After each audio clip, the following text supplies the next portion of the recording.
The first thing is that I always like to break these in half because I find with oil pastels, people draw with the tip too much. And so if I break it in half and then I peel off all the paper, this is so much better because I can draw with the side of the oil pastel, which gives me a broader range of marks. And I can also put down the oil pastel faster. They're going to break left and right. That's fine. I mean, I think that they're here to be messed with and broken up. So I just spent a little bit of time doing that. And you guys will also see that I have a bunch of tools here.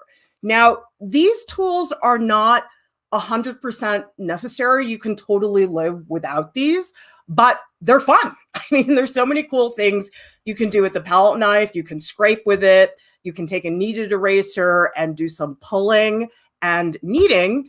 And this is just a little jar of baby oil in case you guys want to smudge a little bit. Honestly, I much prefer to just smudge with my fingers because I think that's a little bit easier. But the point is that oil pastels are incredibly malleable and you can do a lot of different things with them. Okay, we're not going to start with these tools though. We're going to actually start out with yellow ochre. And I happen to like yellow ochre because it's a light color enough so that you can see it, but it's not that bright. You don't want a color that's that bright to get started because in general with oil pastels, you want to go from dark colors, you want to go from light colors and end with your dark colors, okay? So this photo that we're going to be working with today, this is a portrait by Steve McCurry, who I'm sure you guys have seen. He did that extremely famous photo of this girl with these really penetrating eyes. And so you guys can definitely look him up. He has a website, but I love his work because it's very intense and he does beautiful things with colors. So I was thinking he would be a really good reference for this. Okay, now what I'm doing first is very light, very basic colors. And I do think you guys, for oil pastel, that colors do matter in terms of getting them to really have a vibrance to them. I think with oil pastels, it's really easy for things to get muddy incredibly fast. And so one way you can fix that in a way is you can, for example, use the black paper. That's a really good way to get started and sketch very light. Okay, and remember you guys, I will be drawing for a little bit and then I'll take a break and read the comments in the chat. I can't do both at the same time, sorry. That's just a skill that I don't have. And you'll notice too that I'm drawing pretty big because with oil pastel, it's one of those tools, it's just very blunt. It's not like pencil and pen where you can get really fine. I mean, look at how blunt this thing is. You're not going to get a crazy amount of detail. So I just think if you draw bigger, you have a better chance of having flexibility to really make the image how you want it to be. Okay, so that's a pretty good beginning just to get going.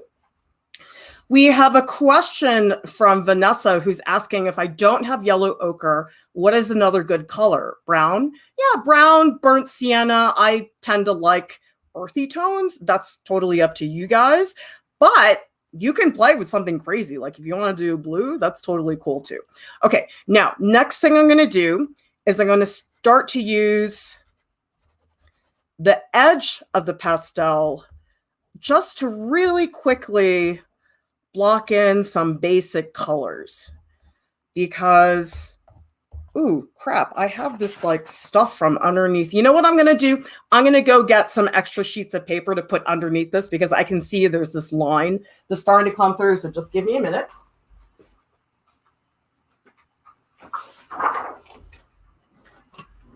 Okay, here we go. Yeah, so you guys have to make sure that whatever you're drawing on top of, you don't have that texture because that can definitely get you in trouble in terms of your marks not coming out so evenly. Okay, so that's a lot better. All right, and I'm staying very, very loose like this.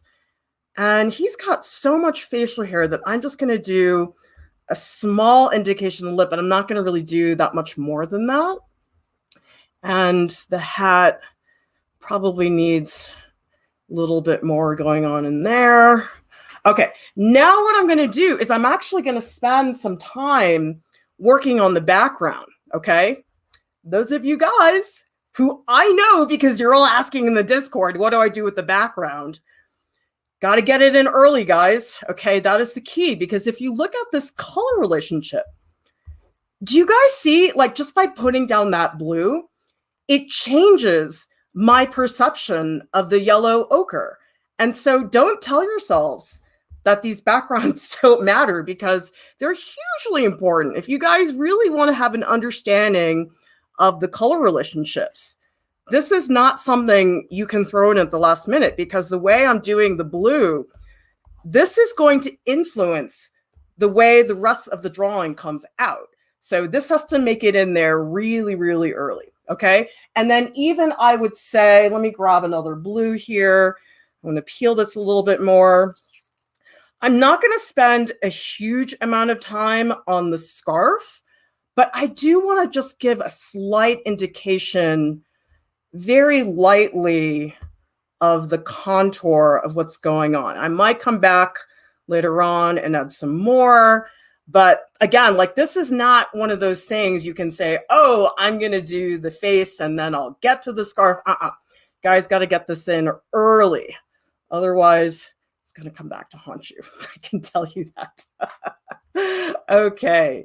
So ComCuke is saying, I never thought of using oil pastel on black paper. Now, here's the reason why I do that.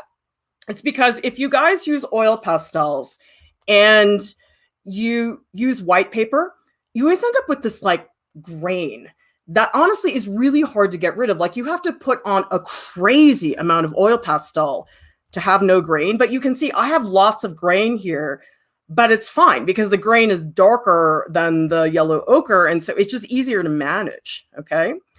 Now, I know a lot of people get really excited about blending oil pastels, and that's cool.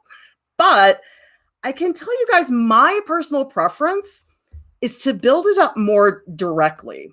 And so you'll see that my approach to it, it's a lot more painterly and a lot less about the blending. Because actually last night, I was looking up some videos just on oil pastels because I just wanted to see what is out there.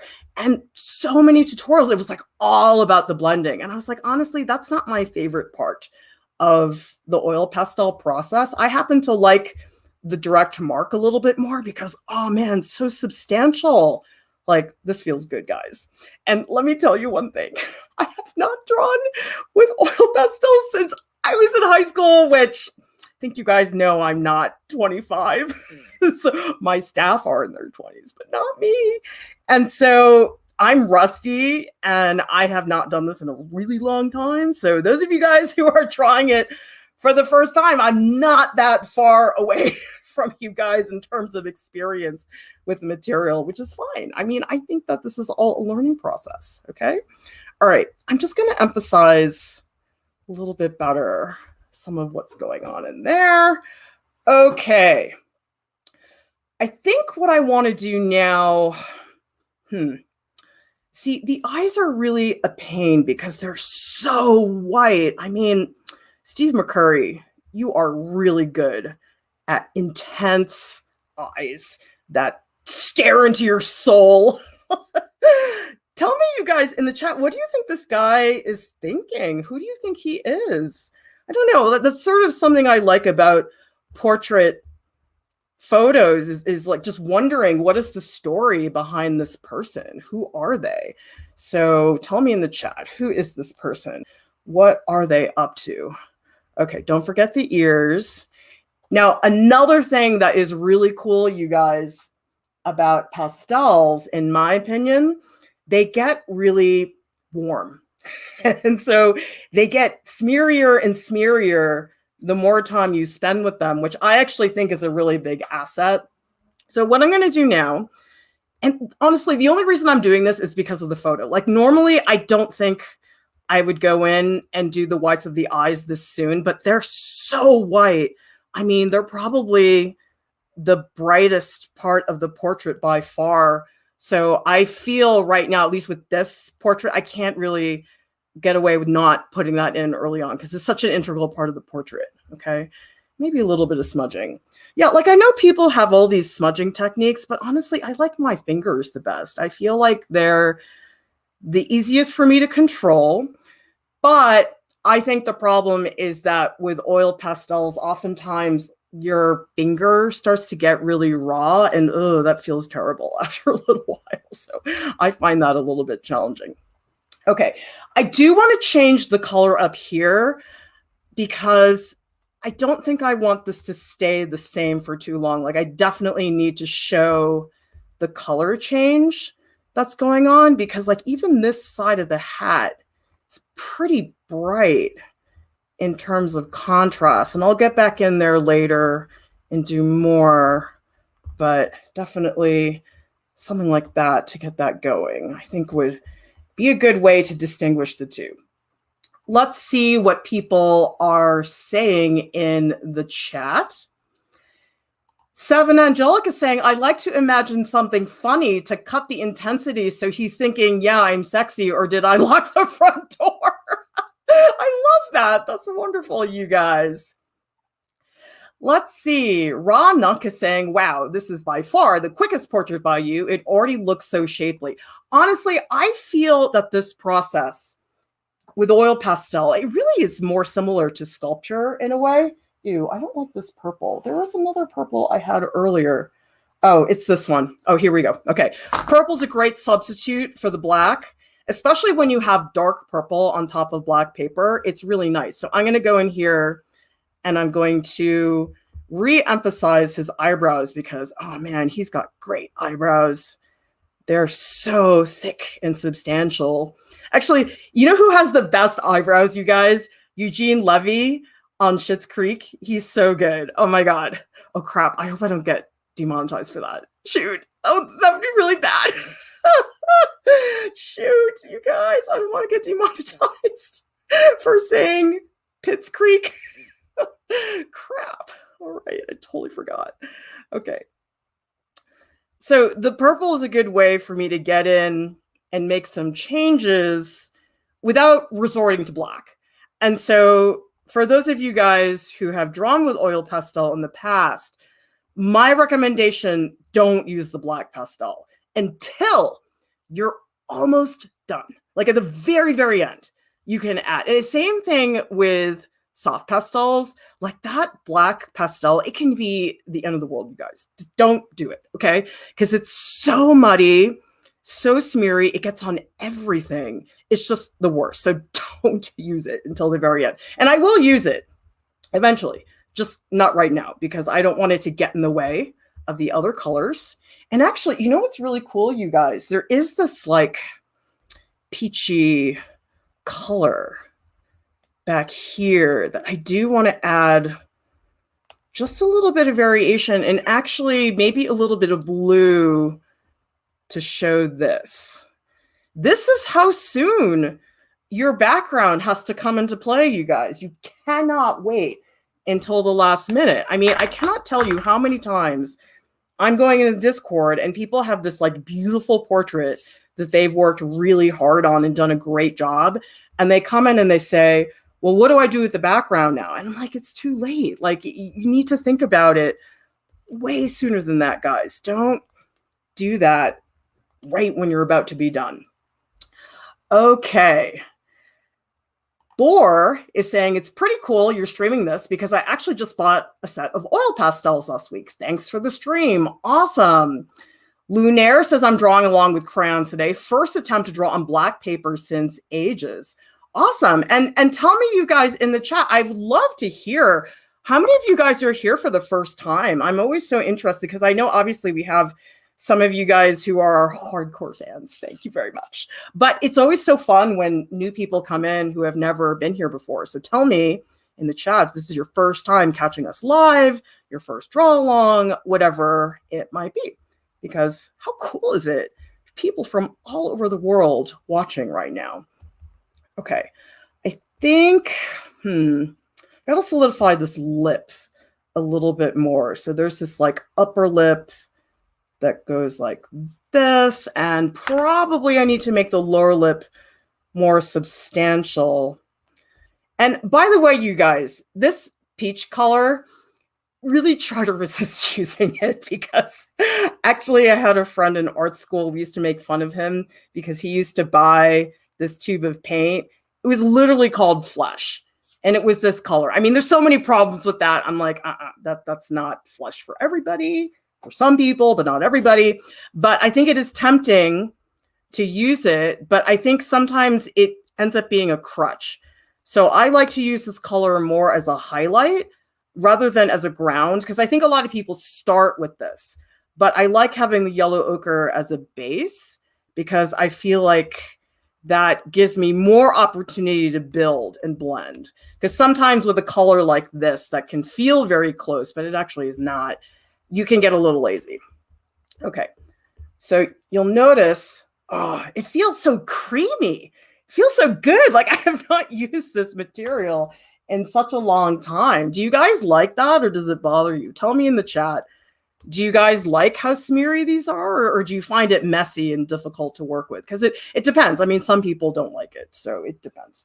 Okay, and then again, using this blue to really articulate the edge is a little bit better. Okay. I think I need to emphasize the cheeks. Like, these are really prominent. So I'm going to take some white and pull out what I think are the most prominent highlights. Like here on the cheekbone, zygomatic arch, and here as well. And actually, I guess the nose has a lot of highlight too. The thing is, I don't want to overdo this white because I feel like it could get really bad really fast. And then actually in the brow area, there's quite a bit. So you guys will, this whole time, I've been drawing for about 20 minutes. I have not smudged a thing. It's all been just direct drawing. And you can see, you can get more control over it. I think people get a little smudge happy with oil pastels, and I get it. I mean, it's fun, super fun to do that. But honestly, I feel like I have more control over the portrait when I'm drawing directly like this. A little bit easier. Okay, let's start to emphasize some details. But I will say, you guys, with oil pastels, you do have to give up on details a little bit. Not entirely, but it's not going to be the same deal as other media. So it's like you have to find other ways to keep the drawing interesting. Okay, I'm going to move this up a little bit because even though I am not really ready to work on the beard, I just want to put a couple strokes to hold the place.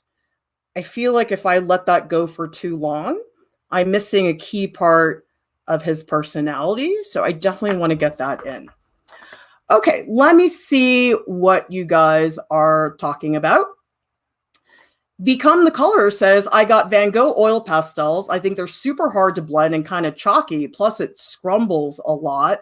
It depends on the brand. I mean, the brand that I'm using today, which, thank you to our donor. There's a donor here who gave me these oil pastels, and these are creamy and yummy and buttery, okay? It depends. The brand can fluctuate quite dramatically. And let's see, we have a comment from, oops, I just lost it. Here it is. Shame, who says, oil pastels can be hard to use for the first time. And W315 says, my oil pastels are really stiff. I'm way slower than you. Could be I have warm hands. I don't know. I mean, I like it when my pastels get warm. I think that can be really helpful.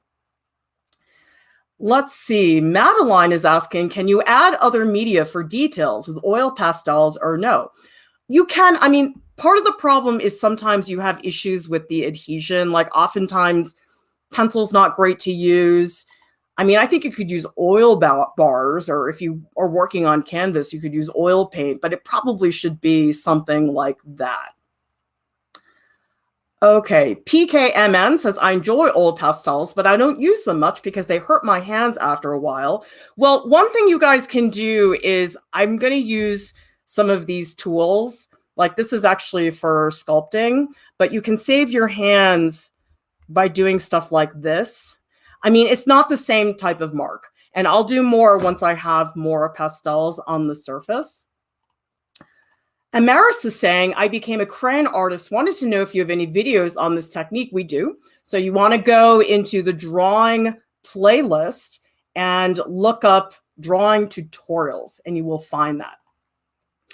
Louisa saying, is there any other brand you would recommend? Honestly, I have not used a lot of the oil pastel brands. I've used this one. I've used the Sakura Crepa ones, like the ones you use in elementary school. But I know there's a lot of other brands. There's like Sennelier. There's the Van Gogh brand. So yeah, I mean, give it a shot, you guys. Okay, let's do some more. I think I gotta bulk up this blue because this blue is too saturated. So I'm gonna give it a pass of white because I feel like the saturation is getting in the way. Like it's a more grayish blue, and I don't want that to interfere. Sometimes if you have a color that's taking all the attention away, it can really interfere with the way the rest of the piece is going. So if I just take a minute and block that in, I think that'll make a big difference. Okay, and probably I should do a little bit more here. So maybe on the scarf, at the very least, I need something more substantial. I mean, it's tricky. There's a lot of patterning on this area. Let me move this up so you guys can see better. So what I might do is a couple of harsh lines and maybe some broad strokes. I guess up here I really should look. Oh, geez, these are so crumbly. It's good though. You know something though? I would rather have oil pastels that are too soft than oil pastels that are too stiff. Because sometimes some materials like colored pencils, I'm so sensitive about how soft they are. And then other materials I sort of don't care. But with oil pastels, like it would bother me, I think, if they were not very soft. Okay, yeah, this is all pretty substantial, so I probably should get this a little bit further out. I'm not looking that carefully, guys. And I know there's going to be somebody on YouTube who says, well, you didn't get that one square correct. I don't care. I really don't care, guys. It does not matter to me. Not at all. Okay, this is a reference. We're saying reference, even though it's a gorgeous bona fide photo. It's a reference photo. That's the purpose of this, is nothing more than that for our purposes, okay? So just to be clear about that. And then maybe a little bit down here, because actually there's some very subtle blues that are starting to bulk up down here towards the bottom. And then there's even more down here. So yeah, like again, I may not spend that much time in that area, but it's important to do. And we have a question. Osrael Angelo says, for oil pastels, is it better to use more or less structural paper? It depends on the results you want. I mean, this paper that I have here has no texture on it. This is like crummy black construction paper because honestly, that's all I had around. My personal preference actually for oil pastel would be to use on a primed canvas because a primed canvas has both.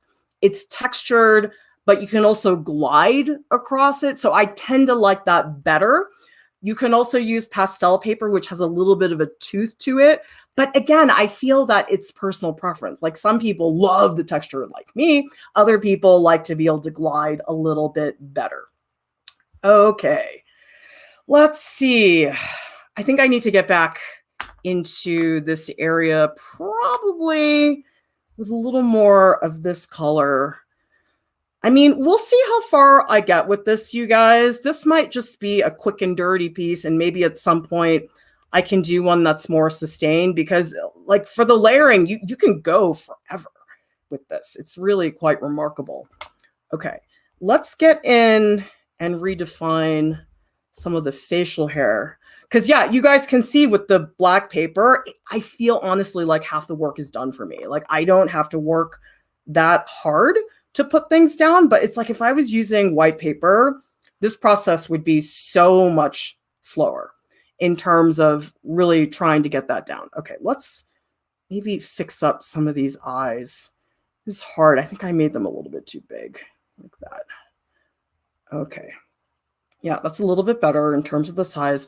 Oh man, the color is like wonky on the screen. Like I'm seeing on the screen, my purple actually looks very blue. So I'll show you guys later in the Discord when we have more accurate color, exactly what's going on. But yeah, the color is just never accurate in these live streams, and you just can't get it because the quality just isn't there. Like our studio tutorials, we have like full out lighting and everything. We can get the color very accurate, but live streams is not really possible. Okay, I'm blocking in some burnt sienna. And here I really am putting down something that's probably a little bit too dark, but you can bring it back. And the other thing that I'll show you guys later is you can really just scrub away and you can get rid of stuff. Like if you really want to like start from scratch, you can just scrape it away and start again. But I'm trying to not do that right now. Okay. And then, I think this forehead needs some development. So you guys can see I'm jumping around a lot. This is not a technique where you want to stick around in one area for too long. And this hat, it's like a little bit greenish. So actually, you know what I'm going to do?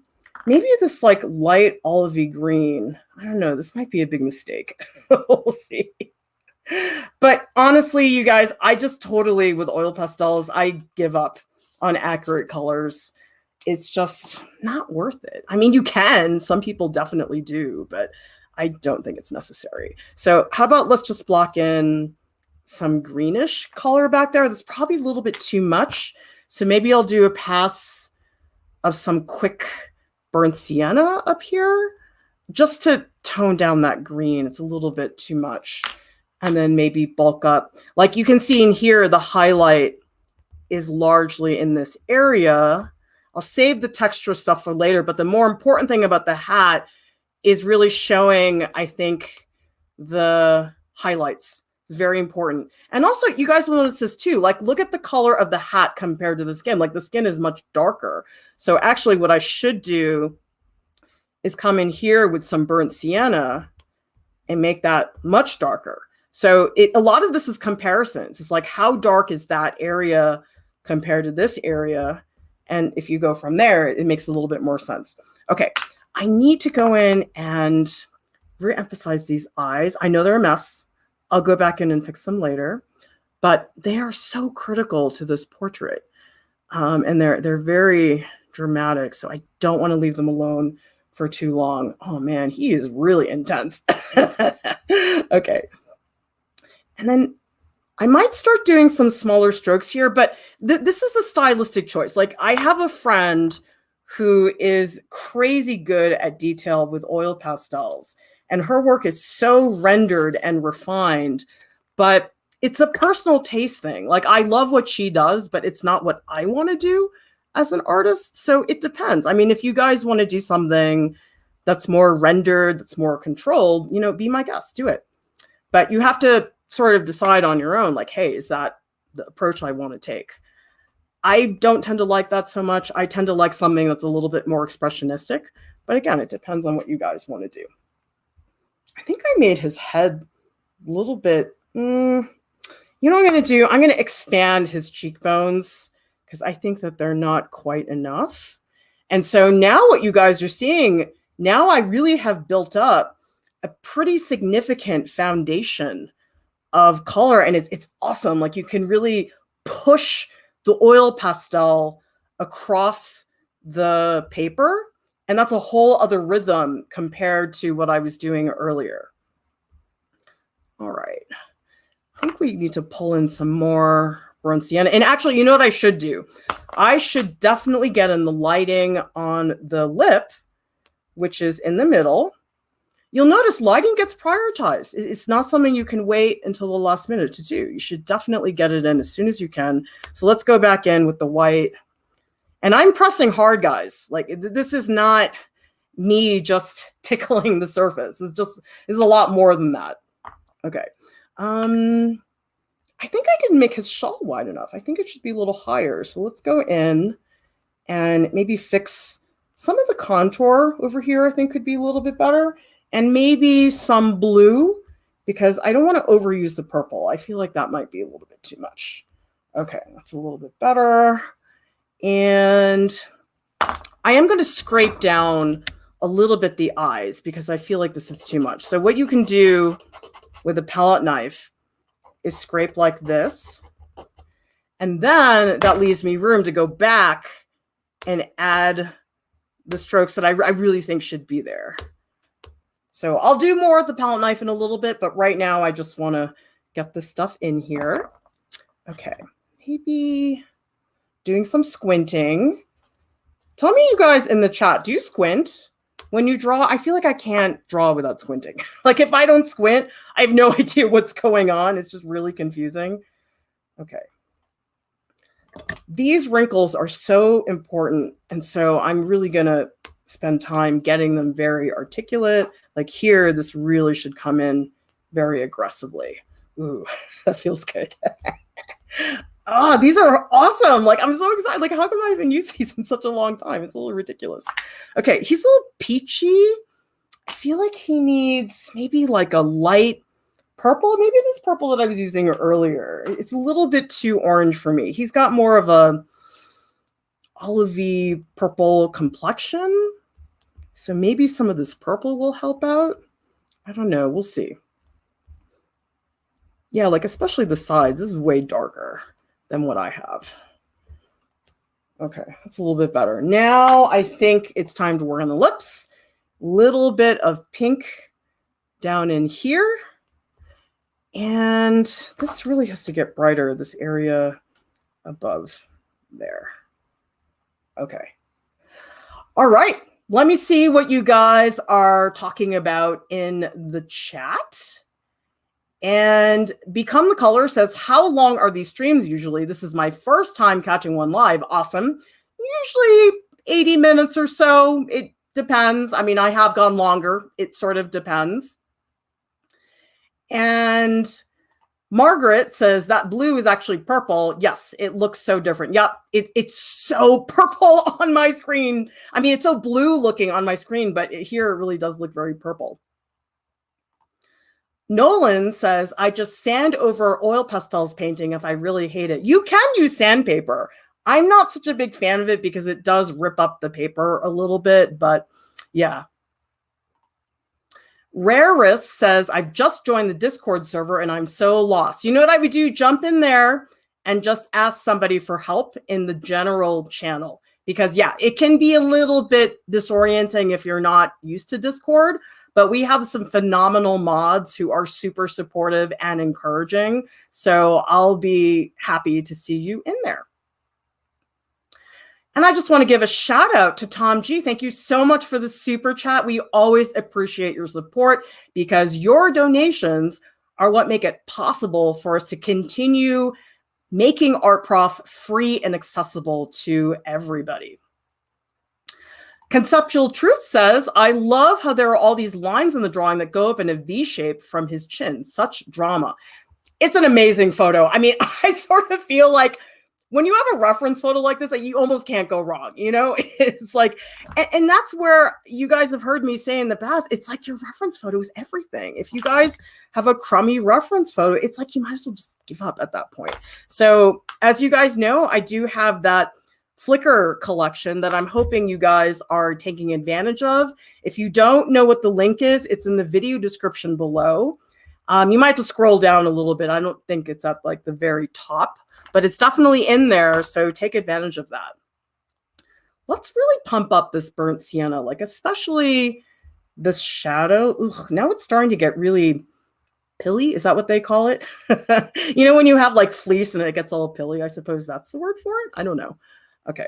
And maybe a little bit of detail around the eye. I'm not totally ready yet, but I want to put in something so it doesn't stay quite so dark. I feel like it's doing a little too much. Ugh, I don't like the color.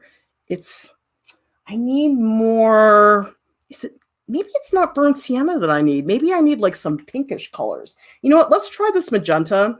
This magenta feels a little bit out of control, but let's just do a pass. And let me tell you guys, that really is sort of the key to a lot of this stuff is you have to distribute the color everywhere. Like if you use the magenta, don't just put the magenta in one place and then say, oh, well, why doesn't it work? Well, it doesn't work if it's only in one spot. So you'll notice that what I do with magenta is I jump around. It's like a little here, a little there. I don't isolate that color. So maybe, you know, I think maybe something more orange. Maybe I need more yellow. I don't know. I'm curious, you guys, do you have these conversations in your head? Yellow, maybe pink. I don't know. So much of this is really not that glamorous. You know, people on YouTube make everything look so polished and perfect. I'm like, no, guys, it's not really the way it is. You can try to tell yourself. And I guess if you edit your videos enough, you can make anything look perfect, but it doesn't really work that way. Okay. Doing more squinting. I don't know. It's too peachy. Maybe I need, you know, let's do a pass of the yellow. Okay. This is kind of a gross yellow that's a little bit over the top, but I'm just going to see what I can do with it. Because in the beginning, I was just putting down pastel, but now that I've built more of a foundation, I think I feel a little bit better about trying to get my colors at least where I would like them to be. Like I'm not, ooh, oh crap, that sucks. Okay, hang on. See, this is why you want a palette knife, because if you mess up, you can go back in and just scrape that off. And that can be pretty handy, actually. Ah, crap. Oh my God. So that's the other thing is oil pastels, they start to get really messy after a while. They start to build up a lot of stuff, and you got to be careful with that. Now you'll notice this yellow, it's pretty transparent. So it's actually not doing a great job going over that area. So I think what I might do, take a look. It's the burnt sienna. It's got to be that. Oh, I should just not look at the screen. Like I look at the screen, I'm like, what is that color? That is really weird. Actually, I have another idea. Let's go in and maybe I'll use blue for the hat and see what's going on. Because I do want to put in a little bit of that texture because it does look a little strange to not have that texture in there. So if I just put in just a range of marks, at the very least, it's going to make it look a little less flat because I think that's maybe what was bothering me. It just looks like this big blob, which isn't good. Although, I don't know if you guys noticed, but the way Steve McCurry does the photography, it gets a little blurry at the side. I mean, it's beautiful, but that's something that he's definitely doing deliberately. It's not just the way it was done. It's so subtle. It's like, I don't know if you guys have ever watched a professional photographer work. It's like magic. Like I watched this professional photographer working one day because I did this workshop on how to photograph your artwork at the school I was teaching at. And this is not very nice, but there was this woman who brought in these jewelry pieces that she wanted him to photograph. And let's just say that they weren't the most incredible jewelry pieces. And after he photographed them, they looked beautiful. I was like, whoa, this is incredible. Like I had no idea that photography could transform something like that. It was really remarkable. Okay, so at the very least now we have a little bit of texture to hold the place there. Okay, let's see what's going on in the chat. Olive Bride says, my first live stream, started watching the anatomy videos almost 2 weeks ago. They've helped me a lot. Awesome. Become the Color says, are you intentionally avoiding using brown for the skin tone because it's too obvious? Well, it's not even really brown. I mean, I feel like it's very purpley, especially along the sides. But I just find that if I use really blatantly obvious, like for example, I mean, this wouldn't work for this figure, but this like fleshy peach tone for somebody who's very light skinned, I feel like you get lazy. So if I start with something more severe like that yellow ochre, I have to work harder to build that up. And so it's more of a challenge that I present to myself to make that happen. Miski says, darker skin tones are challenging for me. It's a limited amount of tutorials after a while.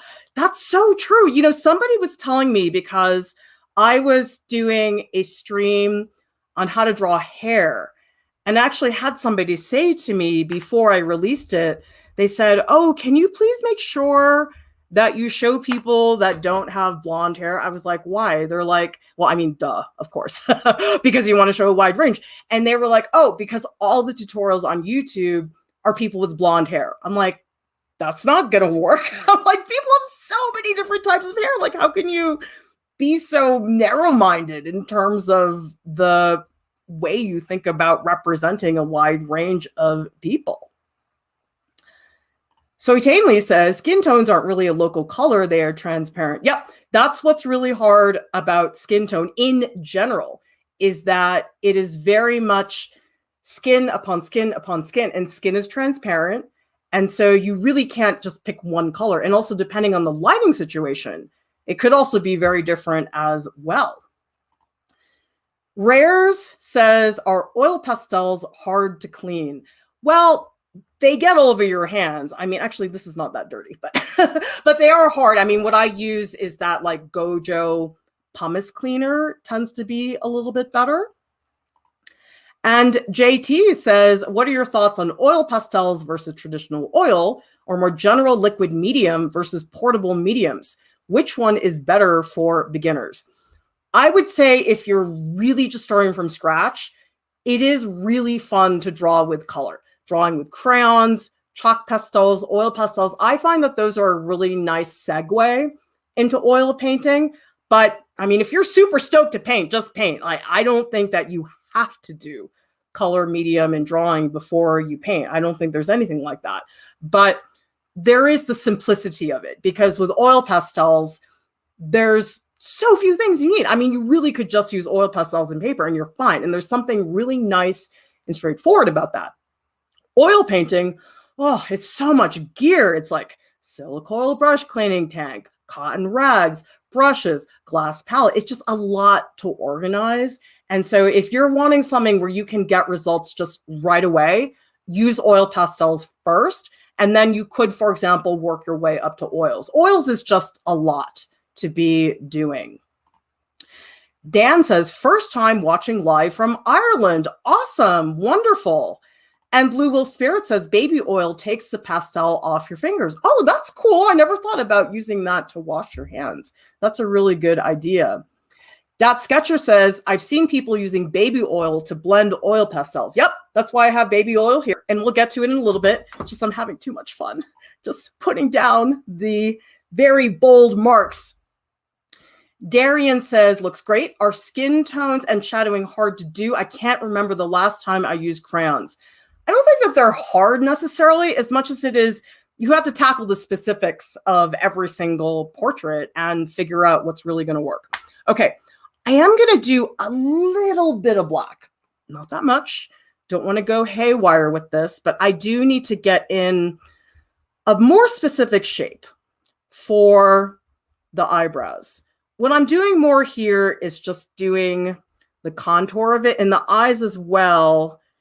And I am using the tip more dramatically, because now what I'm starting to do, because I have blocked in more of the shapes, I can get more specific and I can slow down. You guys will notice in the beginning, I was trying to draw really fast, trying to get things in quickly. Now I can slow down a little bit more.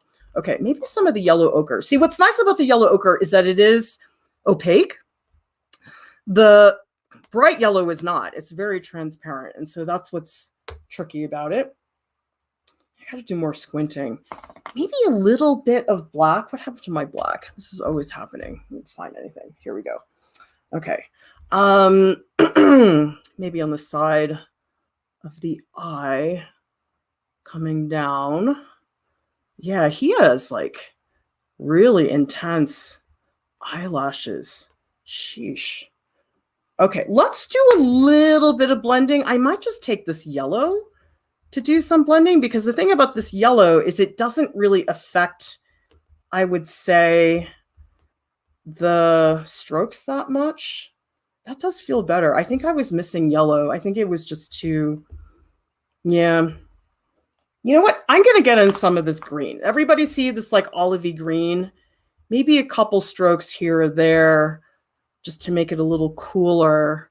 You know, I'm going to try a pastel blue. Let's see what that does. This might be a little bit too much, but again, we can always fix it later on. See, guys, I would rather try something and potentially mess up my drawing than to always be walking on eggshells. Like, that does not feel good, you guys, okay? Like, do you guys ever feel that way when you're drawing? You're like, oh, I don't want to mess it up. Like, that's a very stressful way to draw, in my opinion. And I don't want to draw like that. I want to have fun. I want to feel like I can just mess around and it's okay. Okay. A little bit of black. I'm using the black more to clarify some things. I'm not really using it to add color necessary, but I'm picking out little pockets of the piece that I really want to like pop in terms of contrast. Okay, let's work on the nose some more. I feel like the nose definitely needs some work and a little pass of this blue. I don't know. This is where I start to get a little nervous because I'm like, oh, it's going to get muddy. It's going to be too many colors. Sometimes I don't like that, but sometimes you got to just give it a shot, see what happens. Yeah, I think this blue is too much. I feel like I don't know. I'm relying too much on the purple. I don't think I like that, but too bad. We're just going to do that for a little while. Okay. This is a pretty dramatic shadow that the nose creates. So it's going to come all the way down like that.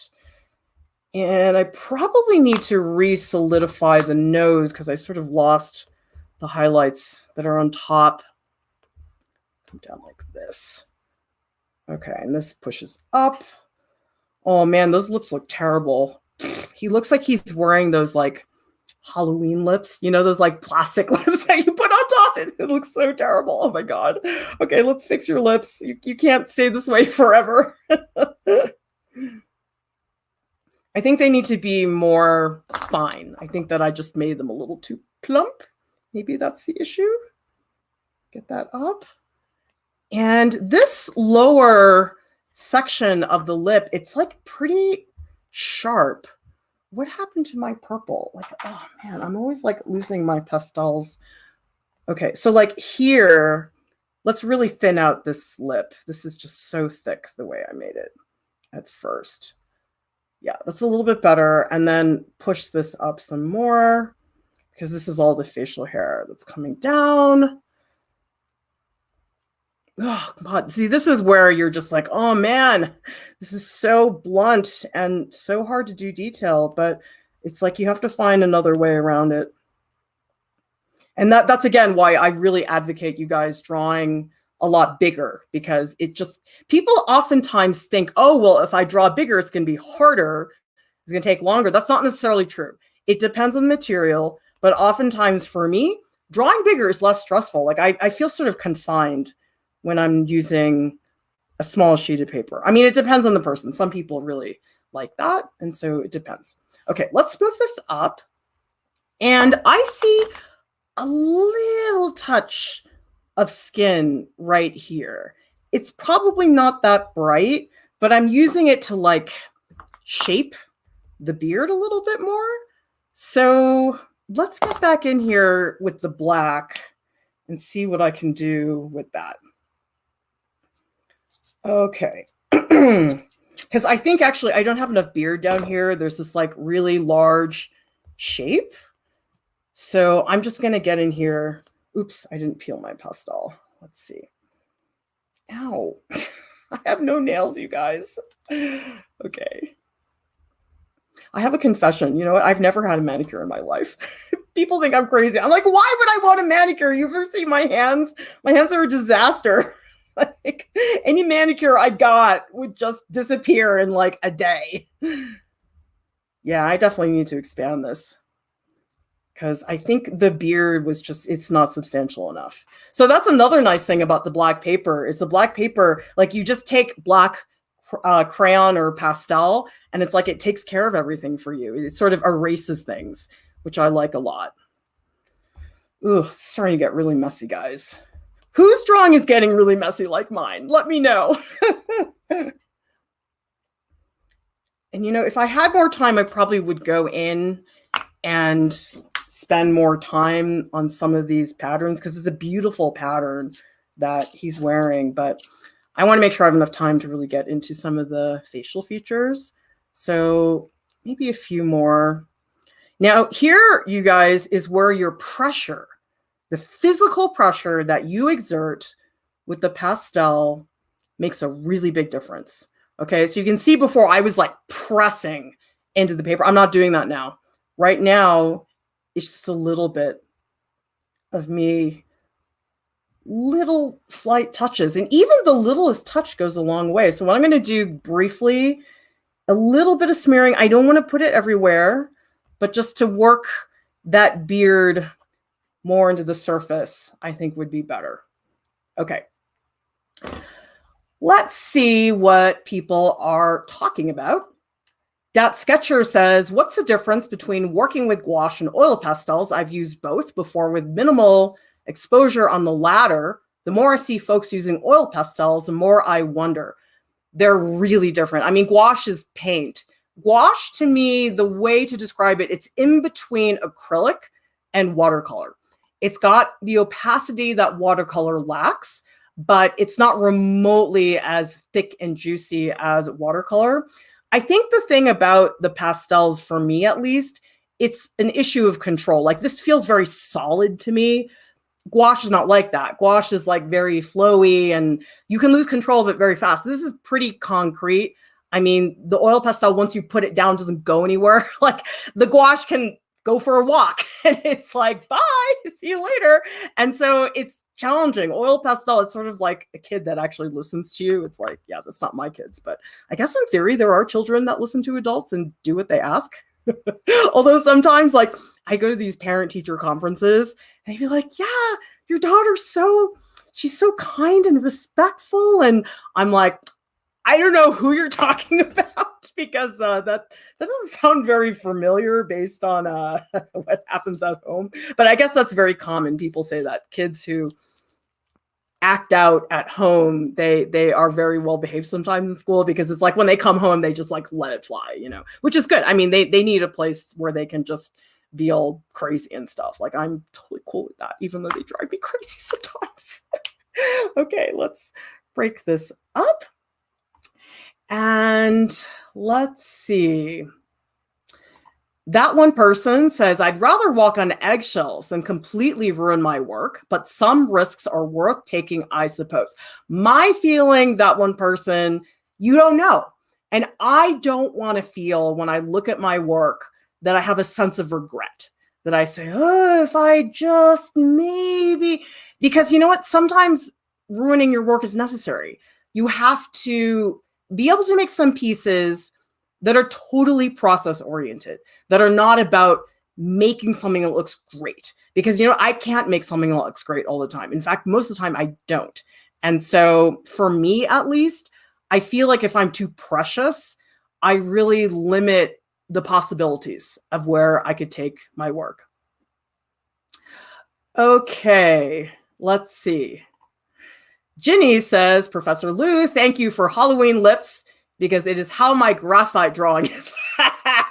You know what, you guys, honestly, like, the drawing always looks so crappy for so long, okay? Like, I am cool showing you guys that. That is fine. Like, I know a lot of people don't want to show that, but I feel that it's dishonest to tell people that things are going to look so great.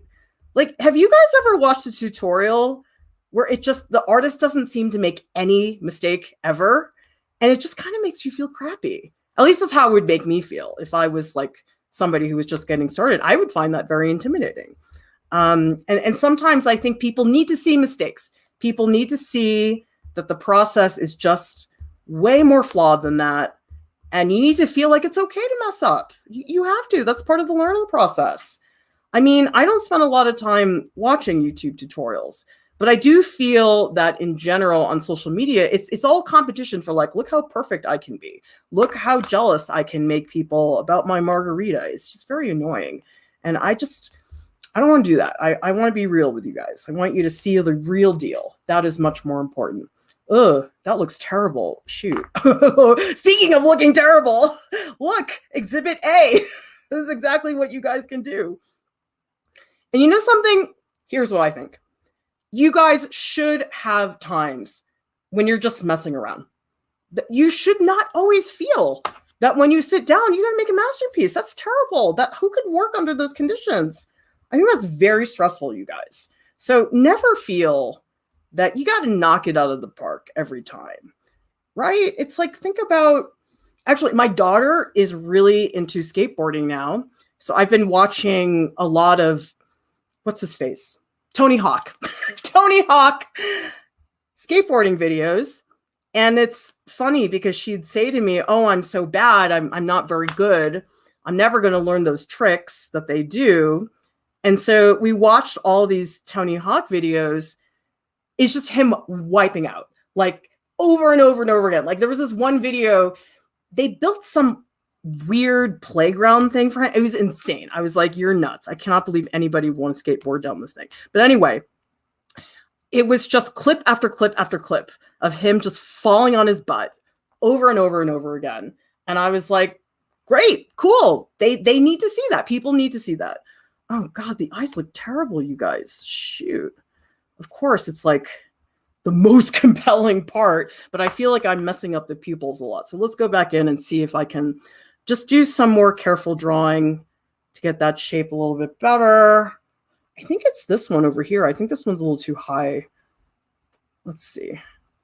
Maybe, I think that one's a little bit too small too. Okay, let's just do some picky work. I don't usually like to do that, but I think in this circumstance, I need to do some fixing on this eye. Let's just expand that a little bit more.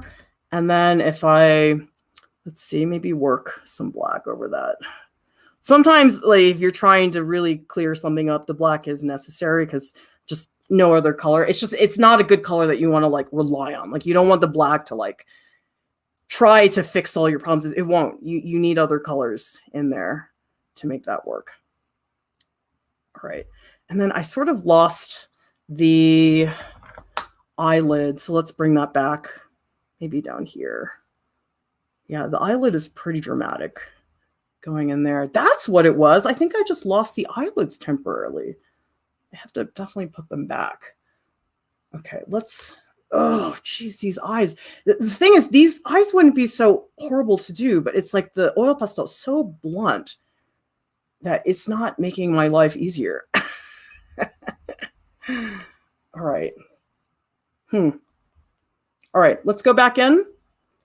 Maybe some more highlight over here. Yeah, I sort of lost this cheekbone. Let's bring that back. And actually, this spot here, these two like creases, I think are pretty critical. Let's get those in. And then burnt sienna, I love you. You are like not too orange and not too brown. Oh, I love you, burnt sienna.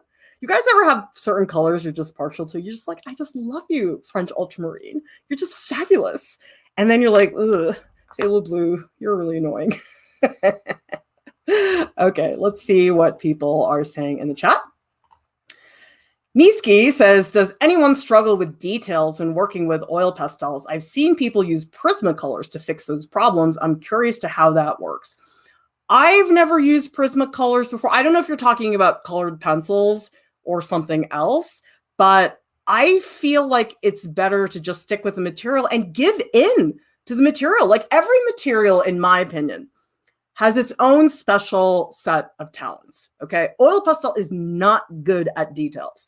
So you have to ask yourself, what is it good at? Is there some feature of oil pastels that you can't get in any other material that is going to maybe help the piece have its own characteristic, okay? And so for me, it's not really that important. And I think you have to look at, okay, well, if I can't do that, what is something else that I could do in the meantime to offset that, maybe, okay? Oh, it's really throwing me off how messed up the colors are in the screen. Like, it's so off. It's like really, really wonky, guys. Okay. As Raylangelo says, what do you think about exact proportion copying and drawing and painting portraits? I don't think it's necessary. I mean, my feeling is if your priority when you're drawing a portrait is accuracy, I just take a photo. It's so much faster, you guys. Like, what do you really gain from proportions being perfect? I don't know that it makes that big of a difference. In fact, a lot of the drawings that I really love are wonky and distorted, like Kathy Kollowitz and Michelangelo and Egon Schiele, Jenny Saville. They all do crazy things with their paintings in terms of proportions. I don't feel it's important. Some people might, but it really depends. And Darion says, my creativity is blocked. What should I do about that? You know what I would do? Change media. For example, Alex Rowe, he's one of the teaching artists here at Art Prof. He told me that in his drawer, he has a hunk of clay. I'm like, why do you have that? He's a painter, totally 2D artist. And he said, oh, I just take it, I just make something because it's a change of pace.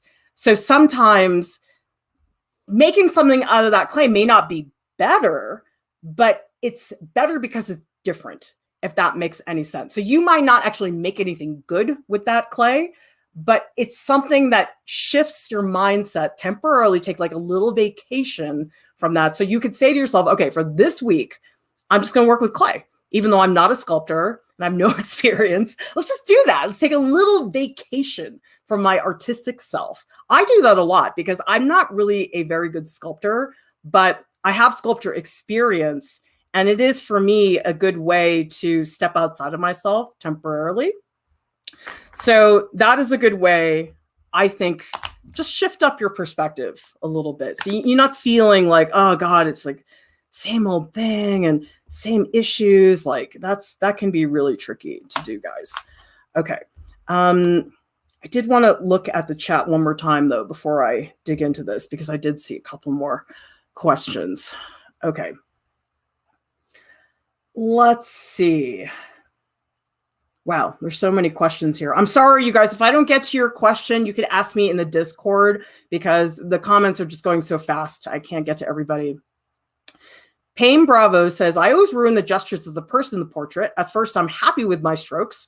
When I move away, it's not the same gesture. Does it happen to someone else here? Inevitably, that's going to happen. I think that's fine. I think sometimes a quick gesture drawing is, quote, easier to do than a long-term sustained piece. Like a lot of people think, oh, well, if you have more time to work in drawing, it must be easier. It's not. It's not always easier. Sometimes it's much harder. It's harder to sustain that level of attention, I think, for a lot of people. And so some of it is like learning how to like revive your piece in a way. And so that can be very tricky. And really what it is you have to keep shifting your rhythm, because I think what ends up happening, my guess for a lot of people, is they start going on automatic pilot. They start doing the same thing over and over and over again. It gets boring really fast. And then it gets very stale. And so I think sometimes just shifting your mark, holding the oil pastel or something in a different way, maybe draw with the side of the pastel instead of the tip. There's definitely certain things that you guys can do. Solar Shine says, a lot of non-artists really admire photorealistic work, but where is the emotion? Like you said, you might as well take a photo. I don't think there's a lot of emotion involved. In fact, we do have a stream that's called Photorealism Can Be Boring, and it's in the Drawing from Photos playlist. I would recommend you guys take a look at that. I mean, I think it's the same way, like, think about it this way. A lot of people like really bad music, right? It's like, you know, it's really bad music. Like Kat was telling me, she's like, yeah, I listen to Britney Spears. It's not like Kat is moved by the emotion of Britney Spears. It's sometimes like bad stuff sounds really good. Like when I work out, I listen to terrible music. I listen to like absolute like top 40 pop whatever. And it's not because I like that music necessarily. It's just, it's easy on the eyes. And I think that's the same thing. I mean, Hugh Jackman is easy on the eyes. But what I'm saying is that I think, and we talked about this, I think actually in the cliche stream, that a lot of things are cliches because they're a quick read. Like, you don't have to think very hard. If you look at a photorealistic drawing of an eye, a lot of people, it's like very easy to be attracted to that. If you take an artwork that's more subtle, say you're looking at a Via Selman's Mezzotint, which is a lot more obscure, that's not a quick read. Her work is very, very subtle. It takes time to appreciate it. It's not easy to understand immediately. And your average person off the street may not be that impressed by that, but they might be super impressed with a photorealistic image. So the thing is, you have to find a way to engage people that does something that they cannot get any other way. What that is, it varies tremendously. Okay, let's do some experimentation here. What I'm going to do is take this palette knife and I'm going to go in and just make some marks like this. In fact, let me see if I can zoom in a little bit, you guys, so you can see a little bit better. So just give me 1 second. Where's my zoom? Here we go. Okay, let's see. Maybe I'll go in a little bit more. Okay, I'll put that there. Whoops. I can go in a little bit more. That way you guys can really see what's going on. Oh, there we go. Okay, so now I'm going to start picking at some of these textures because boy, do I love texture. We just did a stream about texture, the elements of art that you guys might want to check out. There's some really cool artists in that stream. And you know something, you guys? I might just to bother you, AJ, I might just decide to ruin this drawing just because I think that's okay. If you're playing around and you're experimenting, it's fine to mess up your drawing on purpose. I've said that to students when I was teaching at RISD. I would say, you know what? Kill it. Have a civil war on your drawing, and then let's see how you feel. Oh, this is fun, guys. This is really fun. So what I'm trying to do right now, I'm just trying to capture the essence of this texture. I'm not going to go in and draw every single little thing. We've talked about if you're drawing a tree, what are you going to do? Draw every single leaf? You're not going to do that. No way. Not happening, guys. Okay. What I do want is variation. I think that's the more important thing here, is showing that some strokes are lighter, some are darker. That's more the goal. Ooh, this is really fun. See, you know what's funny is normally I don't really like palette knives that are this small. It sort of bothers me in terms of oil painting, but for this, it's great. So this is why you guys should never throw away any art supply, because I bought this palette knife a really long time ago and I never use it. It's just like sitting in there. But yesterday I was like, oh, maybe this will work really well. And it does. It works great. I'm actually like kind of stoked about that. Okay, so let's zoom in here and maybe I'll use the knife to just push some strokes around. Who knows? I might make a horrible mess. Ooh, oh, yes, I just did. Okay, you know what? What I need to do is clean it with a rag. Let's just take that out. Okay, so that's a little bit better. That lip is driving me up the wall. Okay, let's spend some time on that. Now we can zoom in and see a little bit better what's going on. Let me just double check the focus. I wonder if because I zoomed in, it's a little bit different. Let's just focus it again. Okay, there we go. Maybe now you guys can see a little bit better. All right. Yep, this is such a great comment. Oops, I lost it. From Blue Wolf, who says, if you mess up a drawing like this, you have only lost a few hours, not a few days of work. Do it over if you don't like it. And all the time you guys spend drawing, it works. It helps you get better, right? It's like, what are you going to break the world record every time you swim? No, Michael Phelps doesn't do that, okay? That is just not the way it works. And so don't tell yourself that, oh my God, it's the apocalypse. Although, I don't know, high school students I used to teach, they always thought it was the apocalypse. Everything was the apocalypse. At least there was like never a dull moment with them. Okay. All right. I want to get some of the texture of the lip because his lip is pretty dry looking and it needs more like the cadmium red. Let me see if that's going to help because I feel like what I have in there, it's a little bit too magenta, a little too much blue in there. So maybe if I add in some of this red, maybe do some smearing.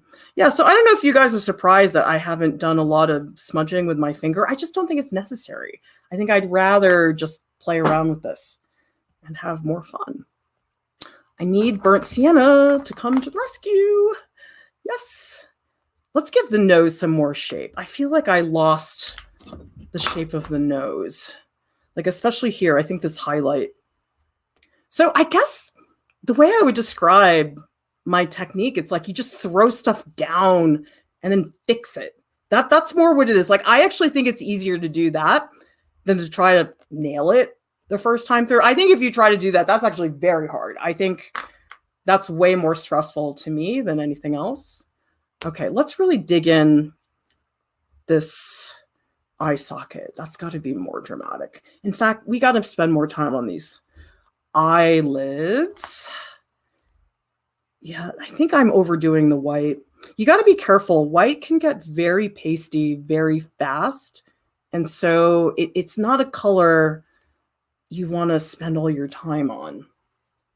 Ugh, this got really muddy, guys. I probably should have stopped like 10 minutes ago. Well, I want to show you guys what's going on. Yeah, AJ, I'm going to call you out. You're going to say stuff like that. That is definitely going to happen. Okay. That Sketcher says it pains me there's only a handful of good art colleges in Malaysia, but it's only one that's not an hour away, happens to be the hardest one. I mean, art school is tricky. It's not very accessible for a lot of people. The option to go to art school, it's just not an option for a lot of people. And it's absurdly expensive. I mean, some of these art schools are $70,000 a year. I'm like, I could not afford that, okay? And I taught at an art school for many, many years, and I could not do it. It's too expensive. Who can afford that? I mean, you have to be pretty well off to be able to make that happen. Let's clean up some of this. I think I lost some of this. I'm trying to clarify a little bit better. I'm going to do some more squinting. Let's see what else people are saying. Let's see. Karen says, the one I mess up, I have learned something. The more perfect ones is where everything I learned comes together. I learned so much, you guys, when I mess up. There are so many projects I did in art school that were just horrible.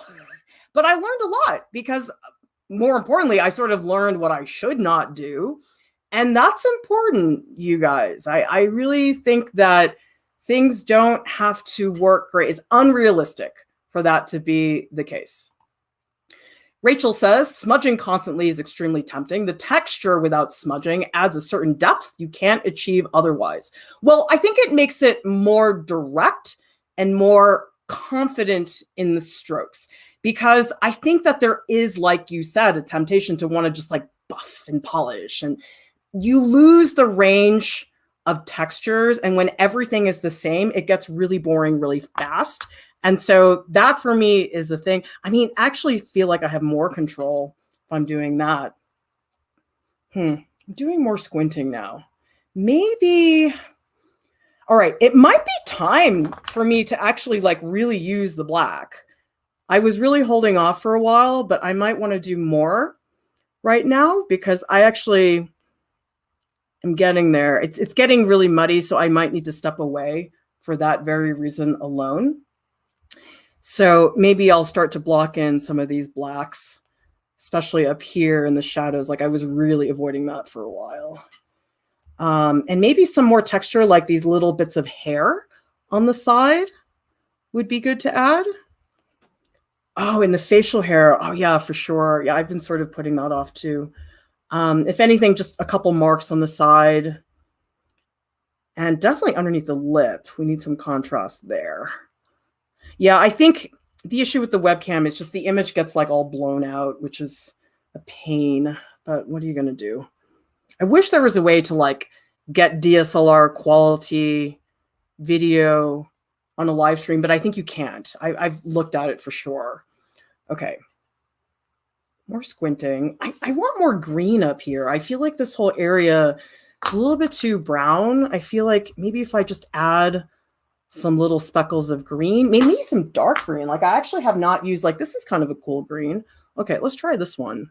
Maybe in some of the strokes up there. Ooh, that's kind of cool. Sort of like that green. Where have you been my whole life? This is sort of like a Viridian color. Like I actually do really like Viridian a lot for oil painting. It's really great if you want to do some blacks. Like I like to mix Viridian with alizarin crimson. That can be super, super fun. Let's see what else people are talking about. Vanessa says you learn better when you make mistakes because you learn twice how not to do it and how to do it. Yes, absolutely. Awesome. Darian says, can I send you some artwork? Would love nothing for you to critique them and for you to give me some tips. Is that okay? What you should do, Darian, is you can do two things. You can either submit to get a free live critique on your portfolio. So that's one thing. And another thing you can do is you can purchase a critique. So whichever one you would like would be fine. Because I just am overloaded with requests. Like people are always asking me to critique. I'm like, sorry, I just can't. Just too many requests going on. Let's spend a little bit more time on the lip. Ugh, not happy with the lip. Not happy at all. Ugh.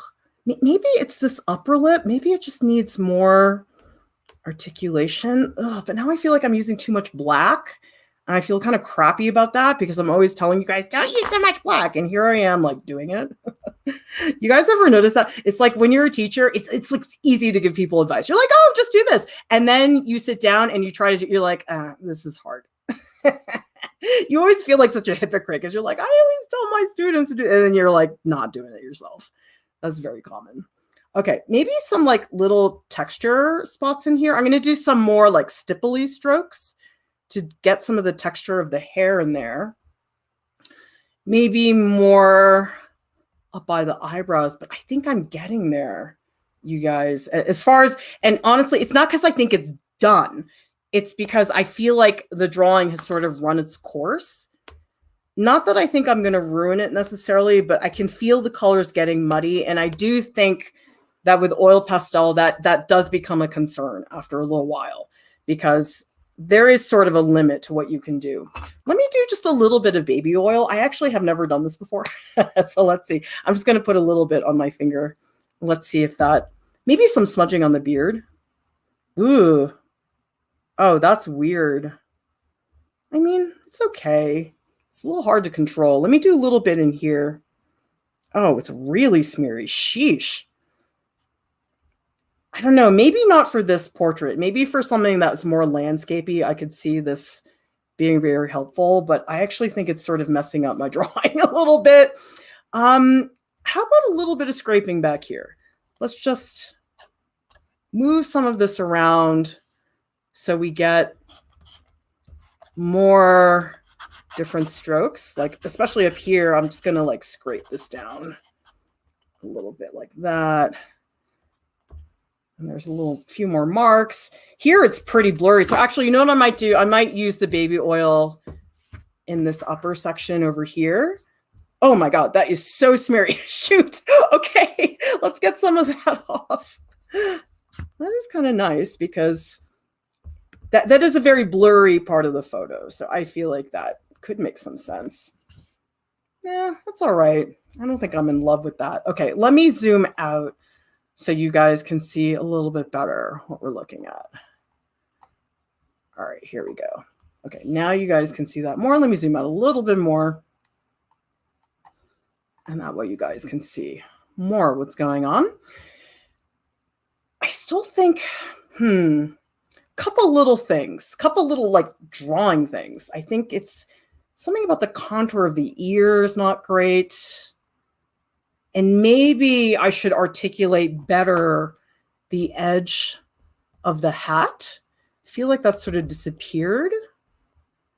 And letting this ear show a little bit more. I think I need a little black. I'm sort of at that spot where you're just like, maybe. I don't know. I'm not sure. I'm just working on the contour because I feel like the contour got a little funky after a little while. I mean, granted, I did not spend a lot of time on the shawl because I wanted to get into the portrait. Oh, maybe he needs a little bit more brown. Maybe here? I mean, yeah, again, I didn't spend a lot of time on that area either. But maybe this will, at the very least, be like a nice contrast against the frosty blue. Let's see if that helps. That's getting there. Okay, let me see what's going on in the chat. Emil is asking, do oil pastels dry? Not that I know of. I mean, they're pretty much like this. So while they're not powdery like a charcoal drawing, you don't have to put fixative on this. They are fragile. I mean, somebody could come up here and like scrape it for sure. But that's where, again, it's like, the only truly way to protect it 100% would be to put it under glass. That's what would be hard, and that's expensive. So Emil is asking, how do you store your drawings then? Well, what I would do is probably take like a sheet of tracing paper and put that on top. You probably don't want something that's very fibrous. Like you probably don't want to use newsprint, because I could imagine if I press newsprint on top of this drawing, some of it might stick. So probably something like tracing paper would be good. Or I know some people use glassine or even acetate, I think would be fine. And, this is a good suggestion. Alex says, or with crystal or grease-proof paper on top of it for protect. Yeah, I mean, maybe you could use wax paper or even freezer paper would be great. I oftentimes use freezer paper as a palette for when I'm painting. And let's see, Paui Kawai is saying, how do you overcome artist block? We've got a bunch of videos on that. So I recommend going to our playlist, which is called Artist Wellness. And you guys can see, I know we have at least 2 videos on that and a couple of other images. Rare says, how similar are oil pastels to charcoal? They're really not similar at all. I mean, charcoal is so powdery, gets all over the place. I happen to like the oil pastels more because they're closer to painting. Charcoal, not so much. I think charcoal is a lot trickier. Okay. Janny is here from Brooklyn, New York. First time, extremely helpful. Very cool. And let's see. Rachel says, I've never seen a piece come together like this before I discovered Art Prof. It's always either a speed paint or live without voiceover.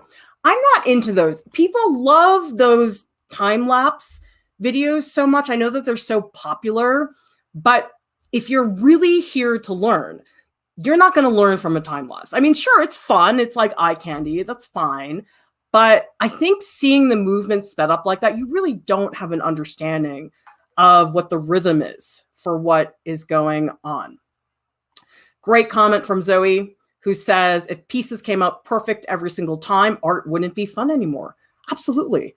I mean, the process drives us up the wall, right? Like all of us would rather hit a home run every single time, but the process of getting there is really awesome, you guys. I love the drawing part. And honestly, I like the draw alongs because it's very low pressure. Well, it's weird. It's sort of pressure. And I'm like, oh my God, there's like all these people watching me. But at the same time, though, this drawing that I made, it's not going to an exhibition. It's probably going to sit on my shelf or go in a portfolio. And so to a certain degree, part of me says, who cares? It's just here to have fun and like embrace the feeling of drawing. Like that to me is a great time. Scott is saying, have you tried oil sticks before? Kind of want to splurge and try some next time at the art store. I love oil sticks. Oh my God. They're like oil pastels to the 10th power. They're really intense and I love them. The only thing is, you guys, this is one thing that drives me up the wall. There's this one cadmium red, I think, that Winsor & Newton makes, that's an oil bar, that smells horrible. And I don't mean as in like rotten eggs horrible. It just, I hate that smell. Like that's the one color I cannot deal with. So if you use oil sticks, you might want to like sniff them and make sure you don't get that one color because it's just horrible. So yeah. Oh, Zoe is saying here, you can varnish oil pastel. I've never done that before. I'm curious if that is acrylic varnish or if you're using the varnish, that like picture varnish that we use for oil pastel. I've never actually done that before. I mean, what I have done in the past, if I wanted to ship an oil pastel drawing, I know a lot of people actually have it shrink wrapped. It's ugly. It's not that nice for display, but that is definitely an option in case you guys want to just protect it at the very least so you can see what's going on. All right, you guys, I want to tell you that you should join me in the Art Prof Discord in the Draw Alongs channel. The Discord invite link is in the video description below. Subscribe to the Art Prof YouTube channel if you have not already. And I want to give a big shout out to our top Patreon supporters who make it possible for us to keep our content 100% free and accessible. I think that is so important for some people. Even the smallest monthly fee is a barrier, and we have always wanted to keep this accessible to everybody. So thank you so much.